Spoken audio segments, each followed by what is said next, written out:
ప్రజల వ్యతిరేక విధానంతో ప్రజల జీవితాలను నాశనం చేసే విధంగా పనిచేస్తే అధికారంలో ఉన్న భయపడకుండా ప్రజలు ఆ అధికారంలో ఉన్న నాయకుల్ని ఎలా తరిమి తరిమి తరిమి కొట్టారో మీ అందరూ చూశారు.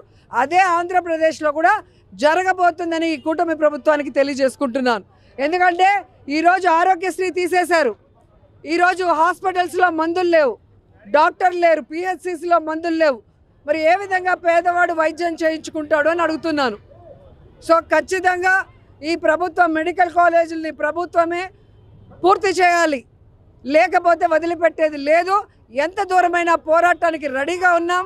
ఈ లోకేష్ లాంటి, పవన్ కళ్యాణ్ లాంటి, చంద్రబాబు నాయుడు లాంటి చేతకాని దద్దమ్మ ప్రభుత్వంలో ఉన్న వాళ్ళందరికీ తెలియజేసుకుంటున్నా, ఇప్పటికైనా ఈ కోటి సంతకాల ఉద్యమాన్ని ప్రజలు మిమ్మల్ని ఎలా వ్యతిరేకిస్తున్నారో తెలుసుకున్నారు. అలాగే మీరు చేసుకున్న సర్వేల్లో మీ ఎమ్మెల్యేలు, మంత్రులు, అలాగే ఏ విధంగా మీ పనితీరు వరస్ట్గా ఉంది, రెడ్ జోన్లో ఉందో మీ అందరూ చూసుకున్నారు. అలాగే ఐవీఆర్ఎస్ ఏదైతే ప్రభుత్వ డిపార్ట్మెంట్ల మీద చంద్రబాబు నాయుడు చేయించిన సర్వేలో అన్ని డిపార్ట్మెంట్లో టోటల్ ఫెయిల్యూర్ అని వచ్చింది. ఇప్పటికైనా పరిపాలన మీద దృష్టి పెట్టండి, ప్రజలకు ఇచ్చిన వాగ్దానాలు నెరవేర్చడంలో దృష్టి పెట్టండి.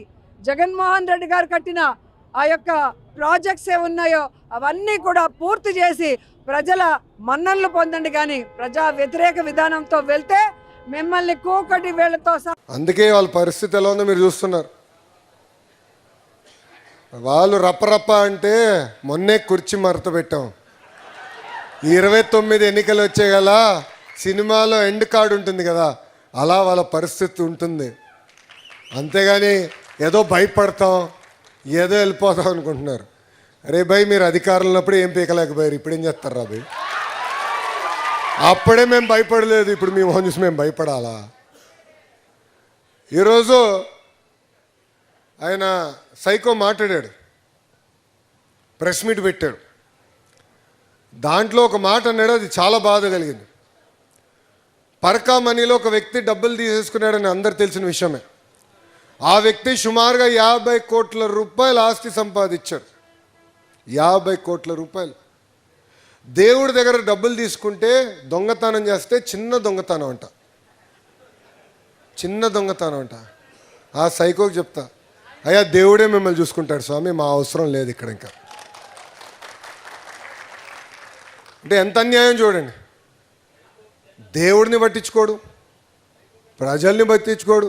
వాళ్ళ పార్టీకి చెందిన ఒక వ్యక్తి చనిపోయాడని పరామర్శించడానికి వెళ్ళేటప్పుడు ఇంకొక ఇద్దరు చంపాడు. వాళ్ళ కార్యకర్త బండి కింద పడ్డారు. కారు అతని మెడపై నుంచి వెళ్ళింది. ఆగాడా? పట్టించుకున్నాడా? మన ఊర్లో ఉంటారు వైకాపా వాళ్ళు కొంతమంది, వాళ్ళని అడగండి, ఎప్పుడన్నా కలిసారా మీరు అతన్ని? ఫోటో దిగారా? కనీసం పరిచయం ఉందా? అడగండి వాళ్ళు.